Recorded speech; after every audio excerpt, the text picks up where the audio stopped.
Today we're going to be doing my interpretation of Laila's over on Fusion of Cultures, her SheaBiscus Rainforest Deep Treatment.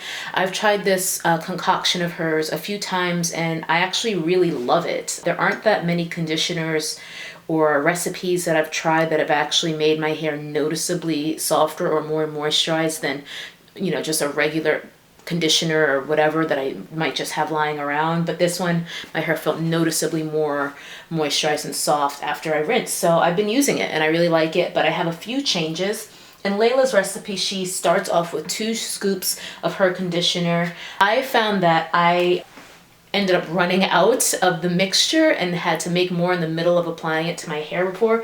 So my tweak is that I'm even less precise than her. Rather than 2 scoops, I just say start off with enough conditioner for your hair. This is probably more than enough. This is a mix of a few conditioners I put together just because they were all running out and I wanted to finish them. And then you have the other ingredients. Next up, you add 2 scoops of whipped shea butter. And this is the latest batch of mine. So I'm going to do 2 scoops of this into the conditioner. Get all that into the mix. After the shea butter, we have 1 spoonful of honey.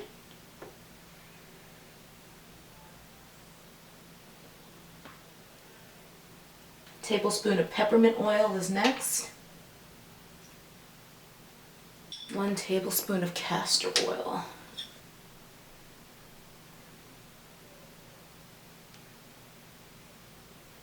It's looking something like this. And now we need to add our powders. Whenever I use Indian powders, I like to sift them, whether I'm using a large amount, like if I'm using henna, where I'll be using anywhere from 100 to 150 grams of powder, or even with just something small like this, because as I'll show you soon, you will get little bits that won't pass through, and I find that it's just best to go ahead and sift everything because it just adds a few seconds and it's always worth it. So now we need a clean spoon for our powders. First up, we have the amla powder. We've got 1 tablespoon of the amla powder.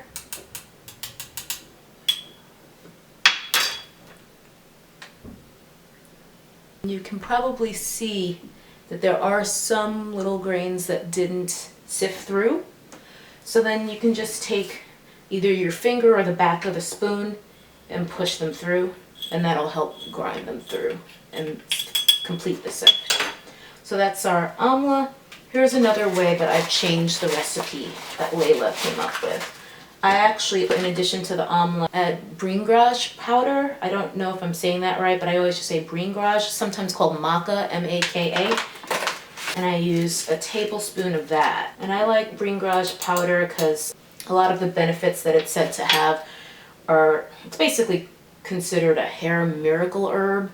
And everything that it promises to do are all things I want for my hair, you know, thickness, less shedding, all that kind of stuff. So the bringraj actually went through a lot nicer than the amla did. Last but not least, we have, of course, the hibiscus petal powder, which is maybe like the signature ingredient in this recipe.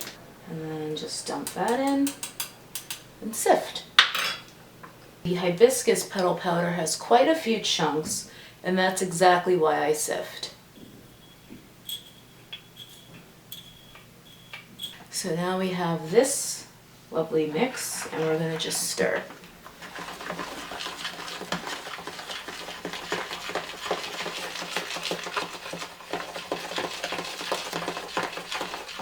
You'll see that even with sifting it, there's still some like chunkiness from the powders. So I like to let mine sit and kind of let them dissolve a little bit. Voiceover time. You want to make sure you have on a shirt that you don't care about, and then I'm going to apply it to my hair, and presto, applied. As you can see, I use all of that conditioner. I don't know if maybe I'm just heavy-handed. Then you're going to need some butterfly clips. At the time of me filming this video, I still had a steamer that worked. I no longer do, but you'll see me just clipping my hair up so that all of the ends are still exposed so that they can have contact with that steam while I'm doing this deep conditioning treatment. I found that this was the most effective way for me to be able to kind of keep as much of my hair exposed as possible so it could get some of that steam goodness. But I don't do this anymore because I don't have a steamer, so I just use a hooded dryer with a cap on top instead.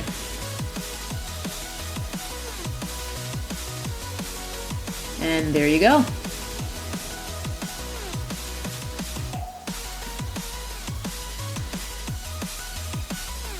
After the treatment and completely rinsed, and just showing you some texture shots of my hair close up. And that's it. You're looking at 2013 me and hearing 2015 me. It's a mind fuck. See you guys later. That's some nappy-headed hose there, I'm gonna tell you that now.